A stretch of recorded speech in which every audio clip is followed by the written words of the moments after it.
অভিযানে শাহাবুদ্দিন শিকদার 33 পিতা মোহাম্মদ হোসেন মাস্টার নামের একজন লোক আটক করা হয়েছে। উনি আমাদের হেফাজতে আছে। এখন কোন অস্ত্রশস্ত্র কিছু আছে মামলা টামলা? এগুলো আমরা পরবর্তীতে ঊর্ধ্বতন কর্তৃপক্ষের নির্দেশ মোতাবেক আপনাদেরকে বিস্তারিত জানাবো।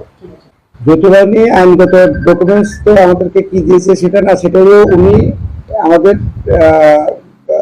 মামলার সাথে সম্পৃক্ত থাকার যথেষ্ট প্রমাণ আছে, সেই হিসাবে যৌথ বাহিনী আটক করেছে।